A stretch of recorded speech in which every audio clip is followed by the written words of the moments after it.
샬롬, 유 선생의 구속사 천국열차, 유도순 목사님의 신구약 성경 파노라마를 낭독하는 시간입니다. 지금은 요한계시록 파노라마 6장입니다. 첫째 인부터 여섯째 인까지 떼심. 요절은 11절. 각각 저희에게 흰 두루마기를 주시며 가라사대 아직 잠시 동안 쉬되 저희 동무들과 형제들도 자기처럼 죽임을 받아 그 수가 차기까지 하라 하시더라. 6장은 어린 양이 보좌에 앉으신 이의 오른손에서 책을 취하여 첫째 인부터 여섯째 인까지 떼시는 내용입니다.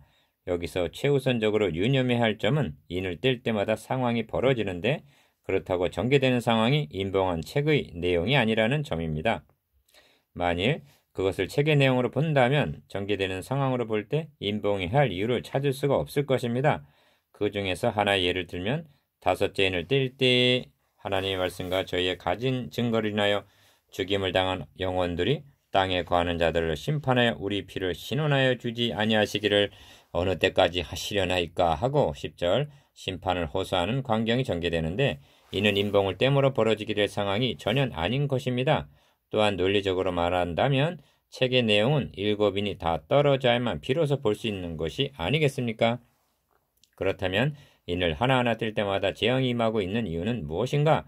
이를 문맥을 통해서 설명을 한다면 기역 4장에서는 보좌에 앉으신 4장 2절 하나님을 보여주시고 5장에서는 일찍 죽임을 당한 어린 양을 보여주십니다. 5장 6절 이를 통해서 말씀하시고자 하는 바가 7장 10절이라 할 수가 있는데 능히 셀 수 없는 큰 무리가 흰옷을 입고 보좌와 어린 양 앞에 서서 이렇게 찬양을 합니다.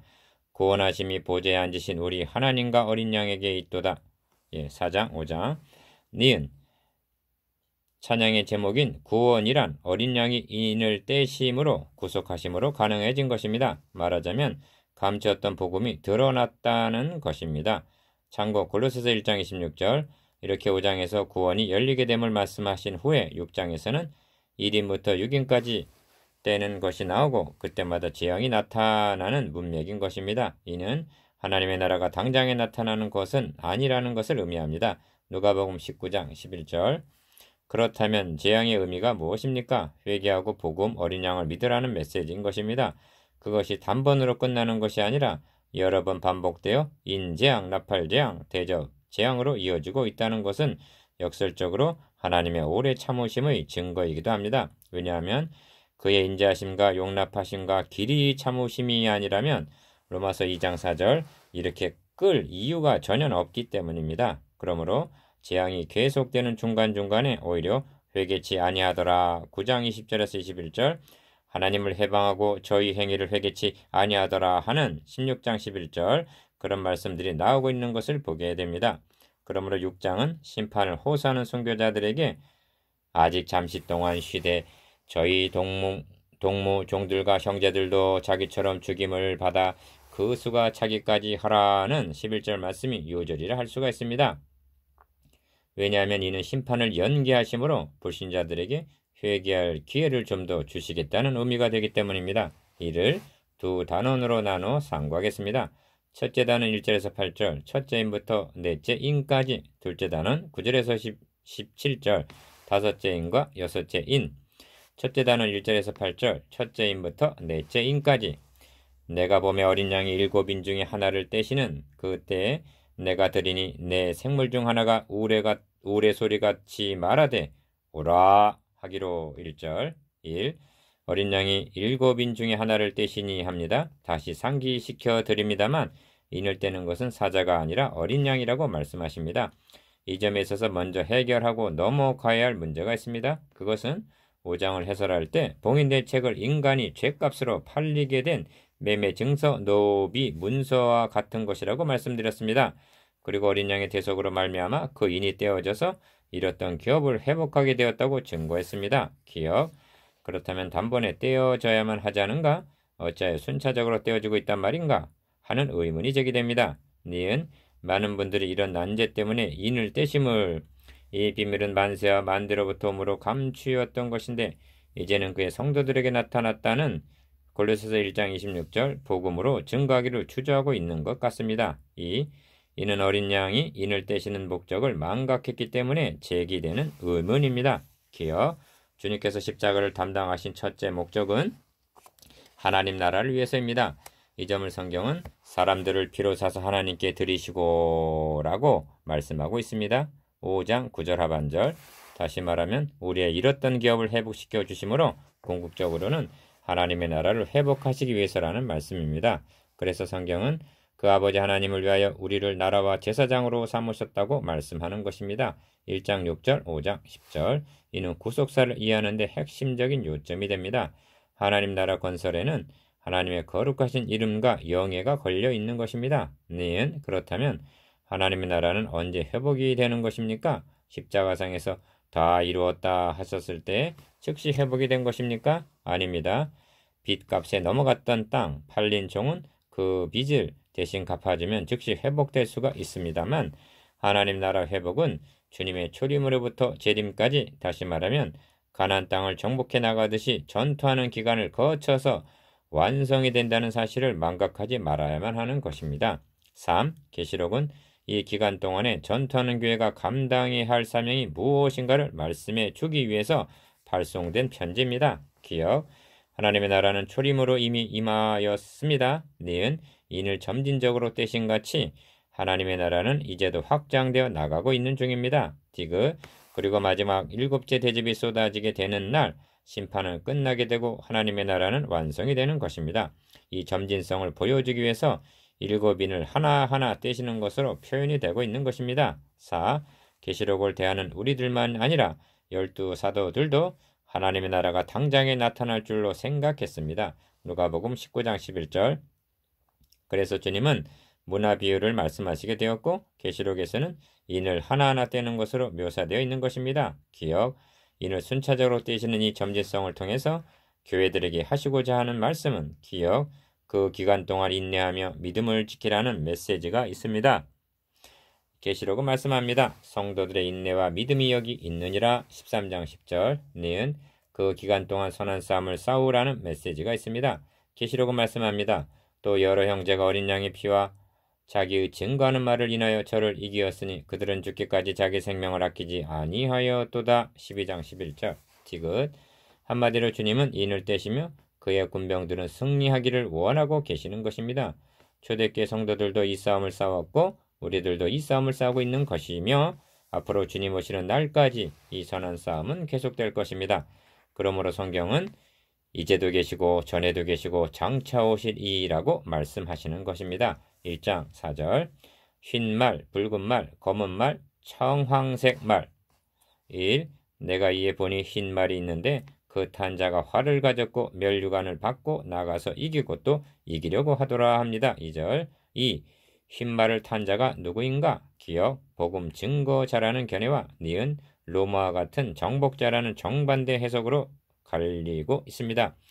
2인부터 4인까지가 재앙이라는 통일성으로 보면 첫째 인도 재앙으로 보아 로마 나라 같은 군사적인 패권주의를 상징하는 것으로 여길 수도 있습니다. 그러나 문맥과 본문 자체를 통해서 볼 때 복음으로 정복해 나가는 십자가 군병들로 보아야만 할 것입니다. 여기는 여러 해석이 있습니다. 그 중에 해석이 유도순 목사님의 해석입니다. 2. 먼저 문맥적으로 생각해 보겠습니다. 기억, 5장에서 어린 양까지 책을 취하시자 내 생물과 24장로와 만만이요 천천인 천사들과 모든 만물이 일제히 발한 팡파르는 어린 양께 대한 찬양입니다. 이것은 복음송이었고 구원 찬양입니다. 곧 이기심에 대한 찬양입니다. 니은 그리고 첫째 인을 떼시는 문맥이라면 교회가 제1번 기수로 등장하여 이 복음을 증거해야 마땅하기 때문입니다. 이를 19장 14절에서 하늘에 있는 군대들이 쉬고 깨끗한 세마포를 입고 백마를 타고 그를 따르더라는 말씀이 뒷받침해 줍니다.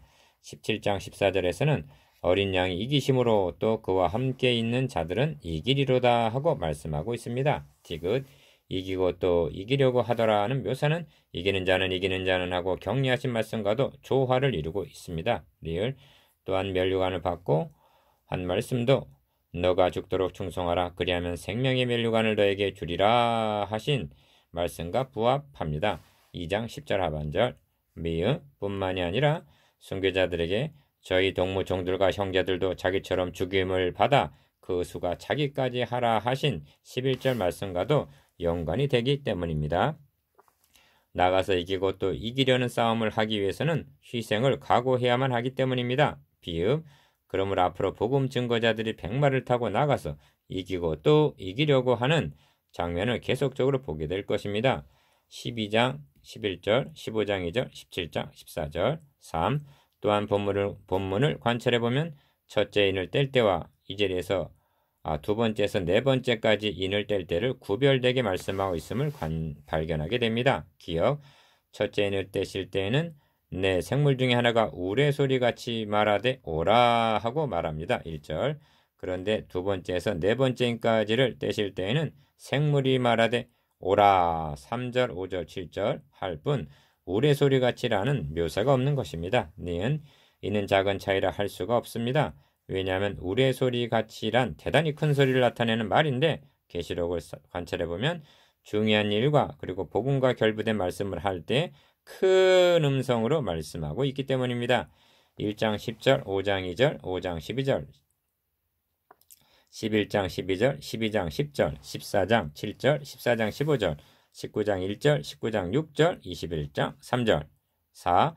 이를 교회사적으로 보면 흰 말이 나오면 이어서 그 뒤를 붉은 말, 검은 말, 청황색 말이 뒤를 따랐던 것입니다. 기억.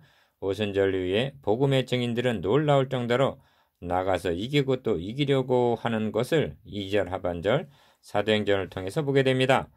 그러자 붉은 말, 검은 말, 청황색 말 등이 그 뒤를 따랐던 것입니다. 니은 어느 시대나 복음이 이기고 또 이기려 하고 하면은 흥왕, 붉은 말, 검은 말, 청황색 말은 등장하기 마련입니다. 그러니까 이 기간은 복음과 재앙이 동시에 나타나는 기간으로 볼 수가 있습니다.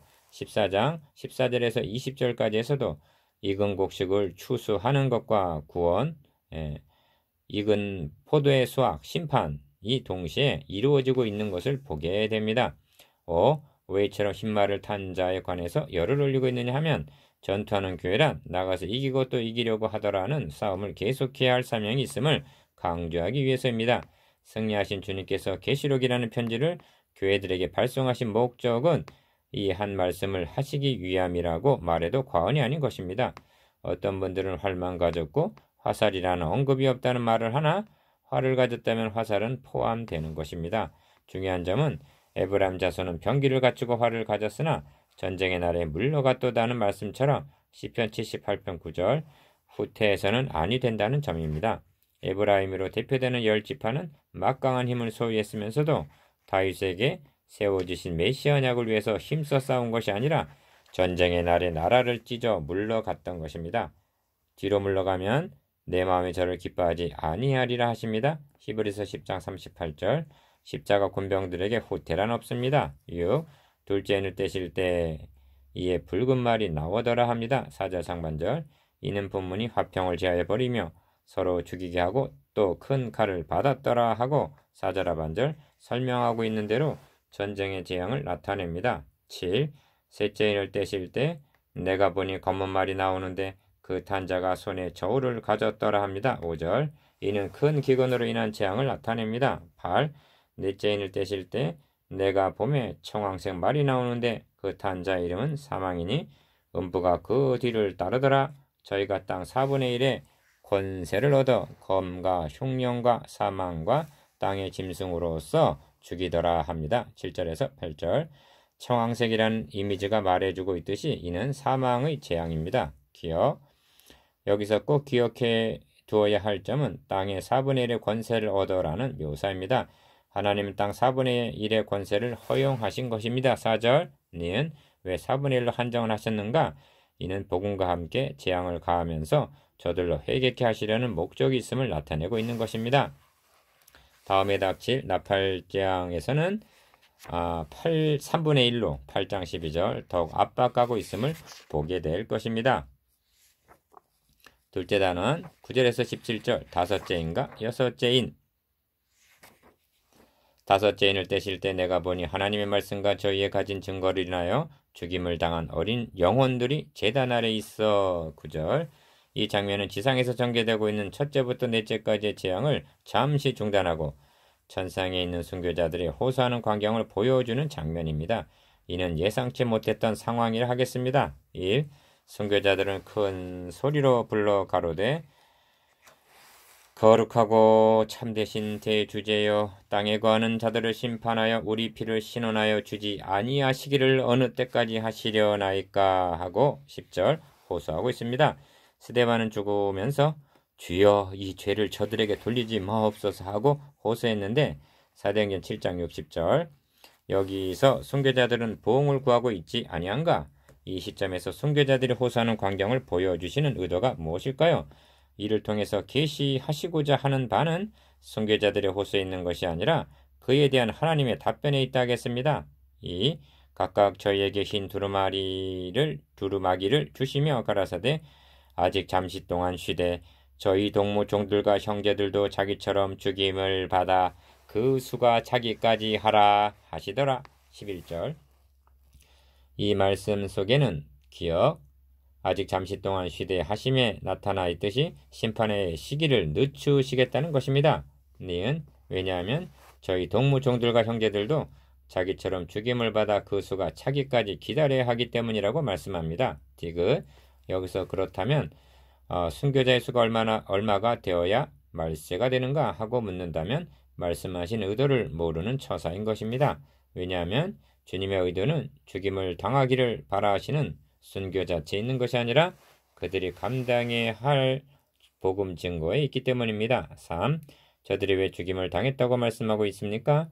하나님의 말씀과 저희의 가진 증거를 인하여 죽임을 당했다고 말씀합니다. 9절 바로 이것입니다. 기억 심판을 시행하기란 하나님 입장에서는 아주 쉬운 일입니다. 그러나 하나님의 의도는 최후 심판을 내리기 전에 하나님의 말씀, 즉 복음을 증거하여 회개케 하시기를 원하고 계시는 것입니다.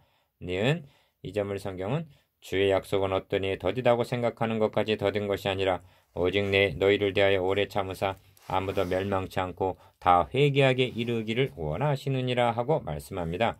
베드로후서 3장 9절 저희 동무, 동역자, 종들과 형제들이 복음을 증거하노라면 죽임을 당하게 되는 희생을 따르게 된다는 말씀입니다. 이 점을 두 증인이 복음을 증거하다가 죽임을 당하는 11장에 가서 보게 될 것입니다. 4. 여기서 잠시 동안 쉬되 하신 하나님의 잠시는 하루가 천년 같고 천년이 하루 같음을 기억해야만 합니다. 베드로후서 3장 8절 기억 우리는 제자들이 주님께 이스라엘을 회복하심이 이때이니까 하고 사도행전 1장 6절 물은 것처럼 언제 이런 일이 일어납니까? 언제 오십니까? 하고 물으나 니은 주님의 대답은 너희의 알 바 아니요 땅끝까지 이르러 내 증인이 되라 말씀하시는 것입니다. 5. 이것이 하나님의 말씀과 저희의 증거를 인하여 죽임을 당한 9절 순교자들이 재앙의 한가운데서 등장하는 이유입니다. 기억 하나님께서 재앙의 수위를 4분의 1 6장 8절에서 3분의 1 8장 12절로 높여 가셔도 이 재앙으로 죽지 않고 남은 사람들은 회개치 아니하더라 9장 20절에서 21절이라는 사실 때문입니다. 왜 그렇습니까? 니은 자연계시, 재난 포함한 자연계시란 하나님의 사랑과 은혜를 깨닫게 하는 데서 미흡하기 때문입니다. 이 장면은 저들을 구원하는 방도는 재앙이 아니라 오직 복음 증거뿐임을 말씀하고 있는 것입니다. 이후 이 점을 홍수 심판을 통해서 볼 수가 있습니다. 홍수 심판 후에 하나님은 내가 다시는 사람으로 인하여 땅을 저주하지 아니하리라고 말씀하십니다. 왜 그렇습니까? 이제 이후로는 세상의 죄가 관영하지 않을 것이라는 말씀입니까? 아닙니다. 정반대의 뜻입니다. 이는 사람의 마음에 기획하는 바가 어려서부터 악하기 때문이라는 것입니다. 창세기 8장 21절 어려서부터 악하다는 말은 사람은 원죄로 인하여 날 때부터 죄악 중에 출생하게 된다는 그런 뜻입니다. 그러므로 홍수 심판을 10번, 100번을 내리신다 하여도 그것으로는 인간의 가망이 없다는 말씀인 것입니다. 오직 예수 그리스도의 대속으로 말미암아 그리고 이 복음을 증인들의 순교 정신으로 증거하는 전도를 통해서만이 가능하다는 말씀인 것입니다. 7. 보십시오. 두 증인이 증거하다가 죽임을 당한 결과를 통해서 그 남은 자들이 두려워하여 영광을 하늘의 하나님께 돌리더라 하고 말씀합니다. 11장 13절 8. 그러므로 두 번째에서 네 번째 재앙이란 주님께서 감난산에서 말씀하신 난리와 난리 소문을 듣겠으나 너희는 상가 두려워 말라. 이런 일이 있어야 하되 끝은 아직 아니니라. 민족이 민족을 나라가 나라를 대적하여 일어나겠고 저체의 기근과 지진이 있으리니 이 모든 것이 재난의 시작이니라 하신 마태복음 24장 6절에서 8절 시작일 뿐 곧 끝은 아닌 것입니다. 그렇다면 세상 끝에는 어떤 징조가 있게 되는가? 진노의 큰 날이 이르렀으니 누가 서리요. 1. 내가 보니 여섯째 인을 떼실 때 큰 지진이 나며 해가 총단같이 검어지고 온 달이 피같이 되며 하늘의 별들이 무화과 나무가 태풍에 흔들려 선 과실이 떨어지는 것 같이 땅에 떨어지며 하늘은 종이 축이 말리는 것 같이 떠나가고 각 산과 섬이 제자리에서 옮기움에 12절에서 14절 이런 징조가 나타나게 될 것입니다. 주님은 말씀하셨습니다. 그날 환란 후에 즉시 해가 어두워지며 달이 빛을 내지 아니하며 별들이 하늘에서 떨어지며 하늘의 권능들이 흔들리리라. 그때 인자의 징조가 하늘에서 보이겠고 마태복음 24장 29절에서 31절 상반절 2. 이때 땅의 임금들과 왕족들과 장군들과 부자들과 강한 자들과 각종과 자주자가 굴과 산 바위 틈에 숨어 산과 바위에게 이르되 우리 위에 떨어져 보좌에 앉으신 이 나체서와 어린 양의 진노에서 우리를 가리우라 하고 15절에서 16절 비명을 지르는 것을 보게 됩니다. 기억, 이 점에서 강조해야 할 말씀이 있습니다. 다섯째 인과 여섯째 인의 연관성입니다. 다섯째 인은 참으로 꼭 있어야 할 자리에 놓여 있는 것입니다. 기억, 왜냐하면 저들이 산과 바위를 향하여 보호자에 앉으신 이 나체서와 어린 양의 진노에서 우리를 가리우라 하고 16절 하반절 구원을 요청하고 있기 때문입니다. 니은 저들을 구원해 줄 수 있는 것은 돈도 권력도 명예도 아닙니다. 오직 복음뿐입니다. 디귿 저들에게 왜 복음이 필요한가? 리을 저들에게 이 복음을 전해주지 않는다면 어떻게 된다는 말인가? 미음 그런데 이 복음을 누가 전해줄 것인가? 저들에게 복음을 전해주어야 할 사명이 다섯째 인에서 말씀하신 저희 동무 종들과 형제들에게 11절 있는 것이며 그래서 잠시 동안 기다리라고 말씀하셨던 것입니다. 이것이 다섯째 인과 여섯째 인의 연관성입니다. 3.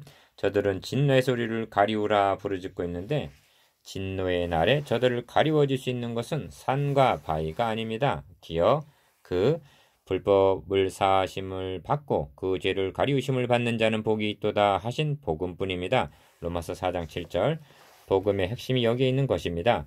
이를 알았기에 바울은 복음에는 하나님의 의가 나타나서라고 로마서 1장 17절 증거하고 있는 것입니다. 허물과 죄를 가리워줄 수 있는 것은 오직 하나님의 의뿐입니다. 값없이 거저주시는 하나님의 의를 믿음으로 받아 있기만 하면 주님 오시는 날 주 예수여 오시옵소서 하고 쌍수를 들어 영접하게 된다는 기쁜 소식인 것입니다. 하나님의 의를 모르는 자는 복음을 모르는 사람입니다. 이를 증거하지 않는다면 당신은 복음을 증거하고 있는 것이 아닙니다. 니은 상기해야 할 점이 있습니다. 3장 17절에서 벌거벗은 것을 알지 못하도다 하신 라오디게아 교인들을 이 장면에 세운다면 어떻게 될까 하는 점입니다. 여러분이라면 어떠하겠습니까? 4. 로마서 1장 17절에서 18절까지에서는 두 가지가 나타난다고 말씀하고 있습니다. 먼저는 복음에는 하나님의 의가 나타나서 하고 1장 17절 하나님의 의가 나타납니다. 그러나 이 일을 거절하는 자에게는 하나님의 진노가 하늘로조차 나타나나니 하십니다. 1장 18절 하나님의 의가 왜 필요한 것입니까? 진노, 심판을 전제하지 아니한 어린 양의 대속 하나님의 의란 별 소용이 없는 것입니다. 그러므로 이 의를 거절한다면 그날의 산과 바위에게 이르되 우리 위에 떨어져 보좌에 앉으신 이 나체서와 어린 양의 진노에서 우리를 가리우라고 부르짖게 될 것입니다. 5. 여섯째 인을 떼실 때 전개되는 12절에서 17절 내용은 최종적인 종말에 되어질 일입니다. 그런데 어찌하여 여섯째 인을 떼실 때 이런 장면에 나타나고 있는가? 기억. 그러므로 인과 나팔과 대접 심판이 순서적으로 되는 일이 아님을 유념해야만 합니다. 계시록에는 말씀하시고자 하는 주제에 따라 몇 번의 사이클이 반복되고 있는 것입니다. 니은 여기서는 5장과 7장 사이에 진노의 큰 날이 등장하고 있습니다. 6장 17절 복음은 5장에서 열려졌고 7장에서는 이로 인하여 아무라도 능히 셀 수 없는 구원 얻은 무리가 등장하고 있는데 그 사이에서 누가 능히 서리오 하고 부르짖고 있는 것입니다. 6장 17절 저들에게 복음을 전해 주어야 할 사람은 바로 여러분 자신입니다. 6. 6장은 그들의 진노에 큰 날이 이르렀으니 누가 능히 서리오 하더라 하고 마치고 있습니다. 17절 기억 누가 능히 설 수가 있습니까? 한 사람도 없습니다. 는 그런데 보좌 앞과 어린 양 앞에 서 있는 7장 9절 하반절 사람이 있다고 말씀합니다. 디귿 그리고 그들은 큰 소리로 외쳐 가로되 구원하심이 보좌에 앉으신 우리 하나님과 어린 양에게 있도다 합니다. 7장 10절 이 말씀을 해주기 위해서 6째인이 이 자리에 놓여 있는 것입니다. 7. 한 가지 부원해야 할 중요한 요점이 있습니다. 도표를 보시면 맨 위 1절에는 인을 떼는 어린 양이 있고 맨 아래 11절에는 어린 양의 진노가 있습니다.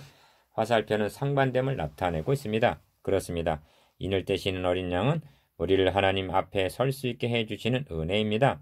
복음입니다. 구원입니다. 이를 거절한다면 보좌에 앉으신 이와 어린 양의 진노만이 있을 뿐입니다. 그러나 결코 보좌에 앉으신 이와 어린 양의 진노가 먼저가 아니라 구원하심이 보좌에 앉으신 우리 하나님과 어린 양에게 있도다가 먼저인 것입니다. 7장 10절